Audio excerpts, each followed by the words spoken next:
A'udzu billahi minasy syaithanir rajim.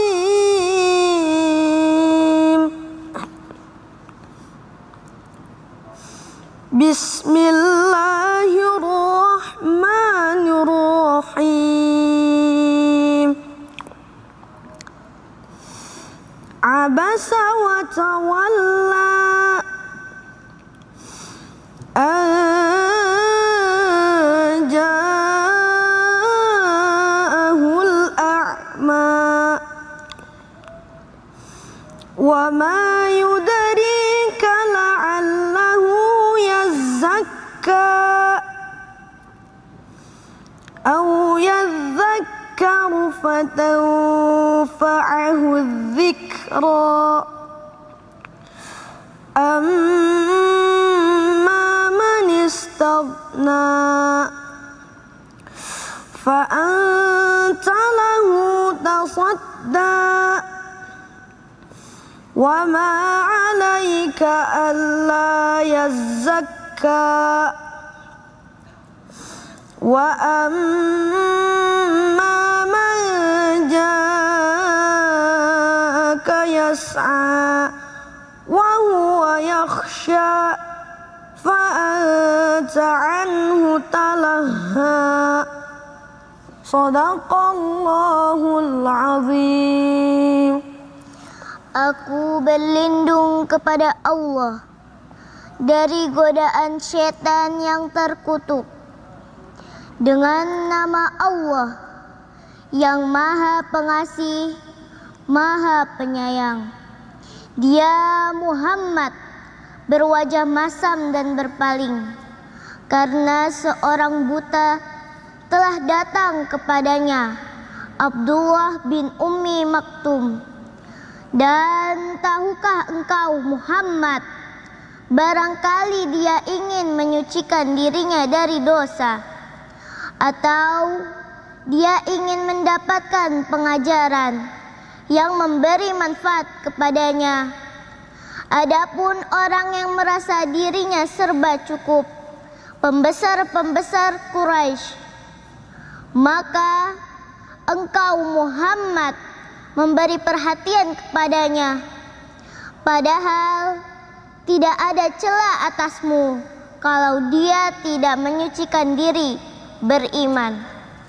Dan adapun orang yang datang kepadamu dengan bersegera untuk mendapatkan pengajaran, sedang dia takut kepada Allah, engkau Muhammad malah mengabaikannya. Maha benar Allah dengan segala firman-Nya, lagi Maha Agung. Masya Allah, Alfian dan juga Tisha. Masya Allah. Kelas berapa Alfian? 4. Kelas 4 SD. Tisha? 4. Kelas 4 SD. Masya Allah, tabarakallah. Alfian sering ikut MTQ ya? Ya, sama MHQ. Oh, MHQ. Jadi hifdzul Quran. Iya. Sampai berapa juz MHQ-nya?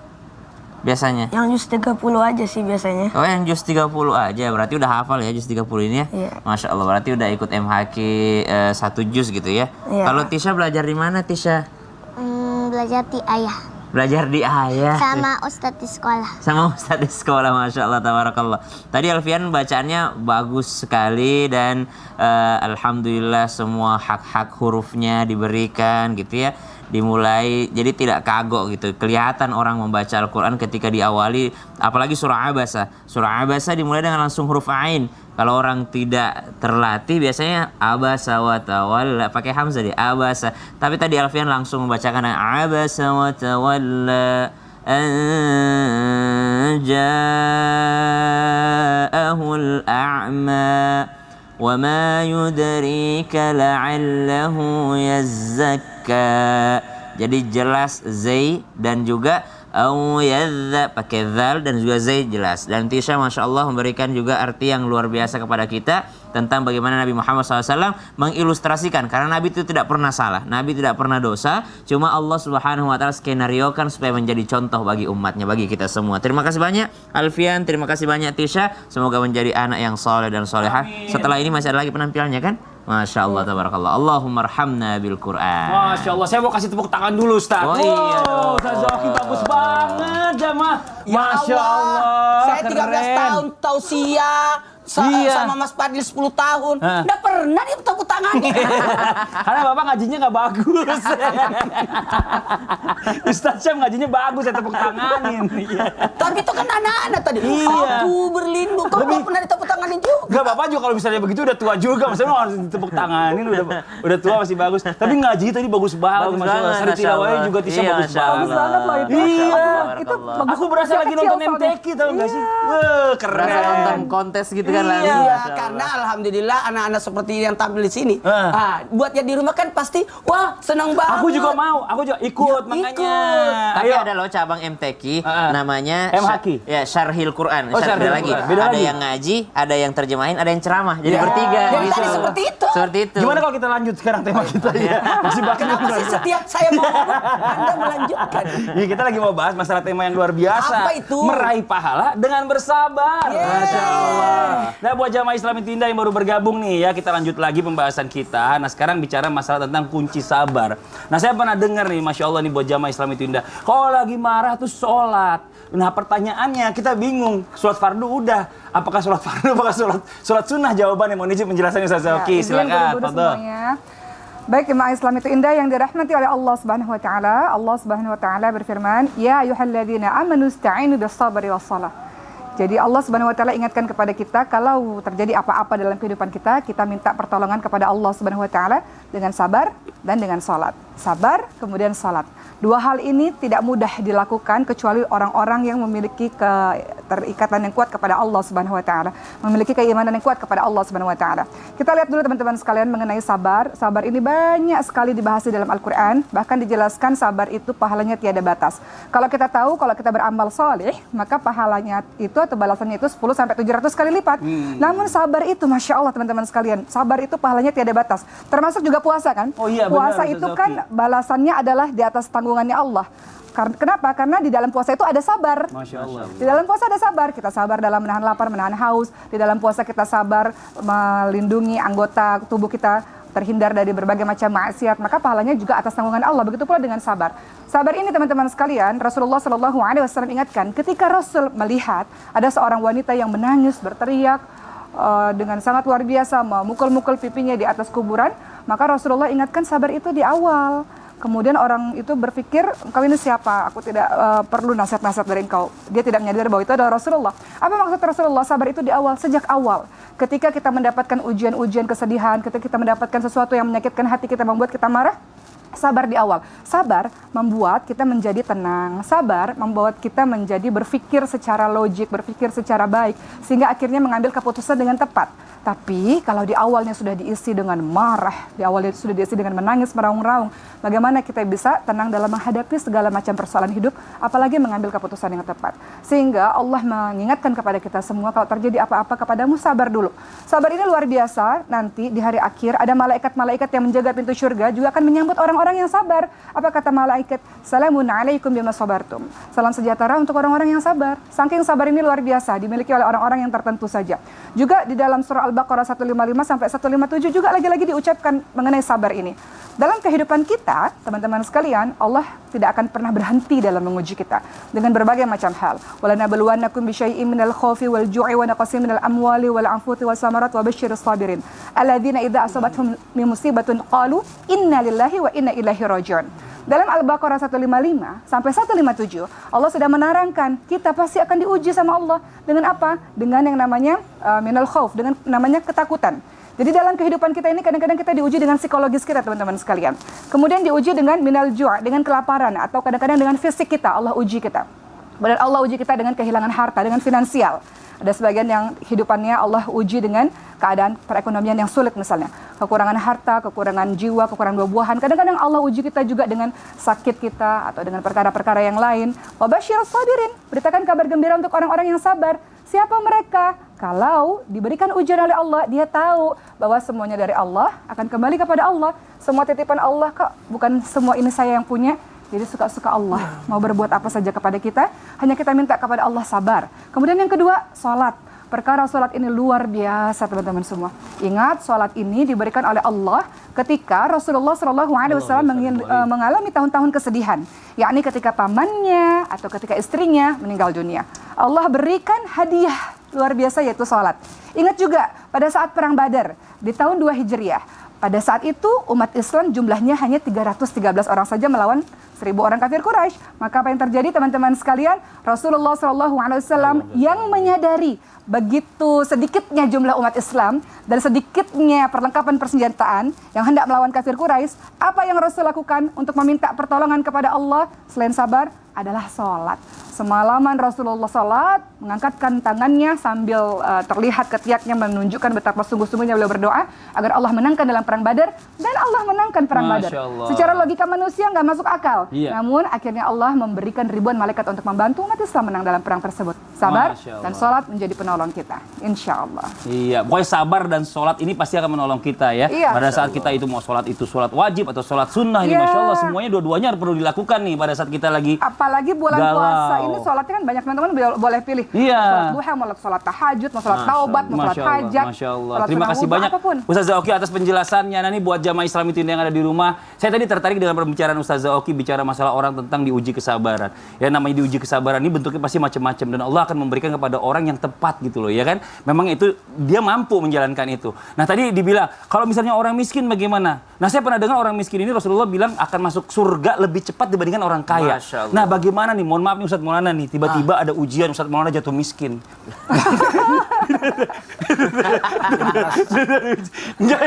Ini bagaimana? Ustadz Maulana menghadapi ujian tersebut. Ini kan harus ada contoh praktek. Tausiahnya biar lebih mengena. Mohon izin silakan Ustadz. Baik, kepada jamaah yang dimuliakan oleh Allah, Masya Allah, Tabarakallah, hari ini kita betul-betul belajar banyak hal tentang kesabaran. Kesabaran orang tua terhadap anaknya. Ingat ya, yang atas dari bawah itu namanya sabar. Kalau yang bawah ke atas namanya taat. Nah, dalam hal ini kesabaran yang luar biasa yang ditimpa oleh orang miskin. Sehingga orang miskin itu lebih dahulu masuk surga dibanding orang kaya karena kurang hisapnya, perhitungannya. Yang paling cepat keluar dari bandara yang tidak punya bagasi. Yang ada bagasi pasti nungguin. Semakin banyak bagasi semakin lama Tergantung nunggunya. airline, ada yang makin lama banget ya. Tahu-tahu barangnya masih ketinggalan nih. Atau nyasar ke kota lain.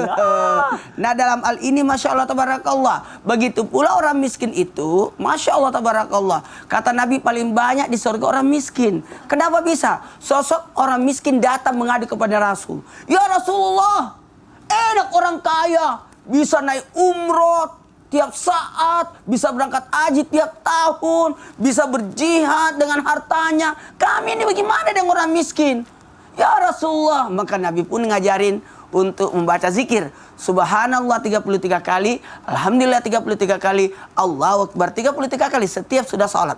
Supaya bisa menyaingi orang kaya. Dan ternyata orang miskin ini sudah melakukannya. Tidak lama kemudian dia datang lagi mengadu kepada Rasul. Ya Rasulullah, ada apa lagi? Kan sudah kasih amalan kan supaya bisa menyaingi orang kaya. Membaca tasbih subhanallah 33 kali, alhamdulillah 33 kali, Allahu Akbar 33 kali, setiap sudah salat. Kata orang miskin itu, ya Rasulullah, dia baca juga. Orang kaya baca juga. Iya, nggak ada saingannya bertambah dong ya. Jadi orang kaya baca juga. Kata Nabi, kalau begitu, engkau kalahkan dia dengan kesabaranmu. Jadi sebenarnya orang miskin itu bisa mendapatkan kemuliaan dengan kesabaran yang menimpa atasnya dengan jalur kemiskinan. Masya Allah Tabarakallah. Puasa mengajarkan bagaimana kita merasakan kelaparnya orang miskin. Kita ini maaf ya, orang berada, orang mampu itu mungkin merasakan lapar ketika dia berpuasa. Sementara orang miskin di dalam bulan Ramadan, di luar Ramadan sama-sama lapar. Nah, artinya apa? Ini pembelajaran buat kita untuk bisa merasakan betapa besarnya pahala kesabaran sehingga kita diajar untuk belajar lapar yang dirasakan orang miskin. Menahan diri supaya apa? Mengendalikan nafsu. Dari kesabaran yang dirasakan orang miskin itu luar biasa. Ridho atas ketentuan Allah, menerima takdir Allah. Ingat, atas apa yang engkau beri namanya ikhlas. Tapi atas apa yang kau terima namanya ridho. Ridho akan takdir yang Allah tetapkan atasnya, sehingga dia mendapatkan, orang miskin itu mendapatkan kemuliaan. Kemuliaan atas kesabaran karena ridho atas ketentuan Allah. Kemudian orang miskin itu Masya Allah tabarakallah, tinggi rasa syukurnya. Woi, Masya Allah. Tinggi rasa syukurnya. Mohon maaf, Ya. betul tadi kata Mas Fadil, ada orang memang ditakdirkan jadi miskin. Iya, benar-benar. Karena kenapa kalau dikasih 1 miliar pingsan dia, nggak tahu mau diapain. Bingung. Jadi Kalau kayaknya Ustaz gitu ya. Oki langsung bangun Mas Iya. Kanul Ufas. Kalau Ustaz Zauki, Ustaz Syam kayaknya Ustaz Maulana udah siap kayaknya sih. Udah siap. Dari tausiahnya Bukan, maksudnya udah siap buat kisah hikmah nanti. Jangan kisah hikmah nanti kan ada kisah hikmah. Oh, Kita lanjut ya. Buat jamaah Islam itu yang ada di rumah, kita lanjut lagi nih, Masya Allah nih. Waktunya kita menjawab pertanyaan masuk yang dikirimkan oleh jamaah Islam itu yang ada di rumah. Kalau gitu kita masuk ke segmen Tanya Dong Ustadz. Kami semua tanya dong Ustaz. Oke, kita masuk ke pertanyaannya dari Instagram hamba Allah. Nah, ini Assalamualaikum Ustadz. Waalaikumsalam Waalaikumsalam warahmatullahi wabarakatuh. Saya mau bertanya, kadang yang memancing kesabaran kita tuh bukan orang lain yang jauh, tapi justru orang terdekat kita. Tapi benarkah kesabaran itu sangat sulit dikendalikan, apalagi datangnya dari keluarga terdekat dan pasangan kita, Ustadz? Nah, ini Ustadz Syam nih, mungkin pasangan-pasangan muda nih kesabaran juga lagi diuji ya, karena dari Subhanallah. perbedaan budaya dan lain-lain. Makanya dalam Al-Quran yang diberikan contoh fasaburun jamil itu salah satunya adalah Nabi Yusuf alaihissalam. Jadi kalau berbicara tentang mukjizat Nabi Yusuf alaihissalam, yang mungkin kalau kita tanya mukjizat Nabi Yusuf ganteng, mukjizat Nabi Yusuf tampan, Saya dong. rupawan gitu ya. Yang teringat selalu gantengnya saja. Padahal ada kelebihan Nabi Yusuf itu, Nabi Yusuf alaihissalam adalah seorang nabi yang sangat sabar juga. Masya Allah. Ya, sabar menghadapi daripada saudaranya, sabar menghadapi ratu yang sangat cantik Zulaikha, sabar ketika difitnah. Sabarnya Nabi Yusuf luar biasa ujiannya. Maka ujiannya memang datang dari orang-orang terdekatnya. Lalu bagaimana caranya agar Nabi Yusuf alaihissalam bisa bersabar? Nabi Yusuf yang pertama menekankan agar takut kepada Allah Subhanahu wa taala. Masya Jadi Allah. takutnya hanya kepada Allah Subhanahu wa taala. Kalau takutnya sama manusia mah pasti kita akan diuji sama manusia. Yang nguji kesabaran kita memang bukan orang jauh. Kalau orang jauh komentar jelek di sosmed mah tinggal diblokir aja. Tapi kalau yang komentar jelek saudara kita, gimana bisa blokirnya? Itu gimana bisa dengan menghapus, menghilangkan, itu tidak bisa. Maka subhanallah, dengan takut kepada Allah. Jadi otaknya tuh pikirannya ke Allah aja, Allah aja, Allah aja. Maka ketika sudah Allah pikirannya, insya Allah bisa membantu dia untuk lebih bersabar lagi. Oh, Masya gitu. Allah. Tapi dulu saya setuju. Ustaz Maulana ganteng kayak Nabi Yusuf. Kalau sekarang saya udah nggak setuju. Kenapa? Karena dia belum laku lagi. Oh, gitu ya. Dulu itu ya. Jadi ada ini peralihan. Iya, ada ya. peralihan. Masya Allah. Kita lanjut lagi nih buat jamaah Islam yang ada di rumah, Masya Allah ya. Hari ini ada spesial yang luar biasa dibawakan oleh guru kita Ustadz Maulana. Kita akan mendengarkan kisah hikmah mengenai meraih pahala dengan bersabar. Masya Mohon izin Allah. waktu, silakan Ustadz Maulana. Bismillahirrahmanirrahim. Allahumma salli ala Sayyidina Muhammad wa ala ali Sayyidina Muhammad. Kalau berbicara tentang sabar, pasti dalam ingatan kita sosok kesabaran Nabi Ayub alaihissalam. Yang luar biasa kesabarannya karena ditimpa ujian penyakit. Kisah hikmah kita kali ini bukan membahas Nabi Ayub, tapi membahas putra Nabi Ayub. Sosok putra Nabi Ayub, Bashar namanya. Sosok Bashar yang luar biasa. Notabene-nya putra seorang nabi, tapi tidak memperlihatkan kalau dia adalah putra seorang nabi. Bahkan jarang orang mengenal putra Nabi Ayub itu adalah Bashar. Suatu ketika Bashar mendatangi satu daerah. Daerah itu dipimpin oleh raja yang sudah lanjut usia dan tidak punya keturunan. Lalu sang raja memberikan tantangan kepada rakyatnya. Siapa yang bisa menjaga janji amanah ini, mampu bersabar akan 3, sanggup berpuasa di siang hari selama 3 tahun berturut-turut, sanggup salat malam, tidak tidur kalau malam karena dia salat malam selama 3 tahun, dan sanggup tidak marah dalam 3 tahun. Tahu, semua rakyatnya tidak ada yang acungkan tangan, tapi sosok Bashar yang ada pada saat itu ngangkat tangan, saya. Maka sosok Basarlah yang menjalankan amanah itu lewat kesabaran, yakni menjalankan ketaatan, tidak makan di siang hari karena puasa, tidak tidur di malam hari karena dia berpuasa. Maaf, salat malam, dan tidak marah. Ketiga-tiganya ini diuji. Dan luar biasanya, Bashar mampu menjalankan amanah itu. Dan yang menarik sekali, kaumnya, rakyatnya yang saat itu dipimpinnya oleh Bashar, ternyata mengujinya. Ketika ada terjadi perang, kata rakyatnya, kami tidak mau ikut berperang. Kami hanya ingin ikut berperang kalau jamin diri kami tidak ada yang mati, tidak ada yang gugur satu orang pun. Dan apa kata Bashar? Saya jamin, atas izin Allah tidak ada satupun yang jadi korban. Dan tahu siapa itu Bashar? Bashar itu adalah Nabi Zulkifli yang mampu memegang amanah. Kisah hikmah ini mengajarkan diri kita, siapa yang bersabar meraih kebahagiaan, meraih keberkahan, menjadi seorang raja, bahkan kemuliaannya luar biasa. Wow, Masya Allah. Coba sini dulu. Kenapa sih? Orang baru habis khusyuk, langsung main tarik-tarik aja. Kenapa sih? Ini saya lagi denger nih Ustadz Syamil, saya mau minta jawaban Ustadz Maulana. Apa itu? Katanya gak sedikit orang yang gagal nih untuk bersabar. Katanya. Iya. Iya kan? Itu bener gak sih kayak gitu? Iya. Terus kalau misalnya ciri-cirinya orang sabar kayak gimana? Sabar. Kayak saya kan berarti kan sabarnya kan? Iya. Sabar ngeliat temennya pakai baju banyak penitinya, terus gak kegedean. Ini juga saya disabar Ustadz. Iya kan? Bapak yang sabar, aku lebih sabar. Apa? Karena kenapa? Menerima Jangan apa? begitu. Menerima. Bapak tuh namanya orang yang gak sabar. Saya Apa ngomong begitu aja Bapak tersinggung, ya kan? Berarti Bapak sabar nih.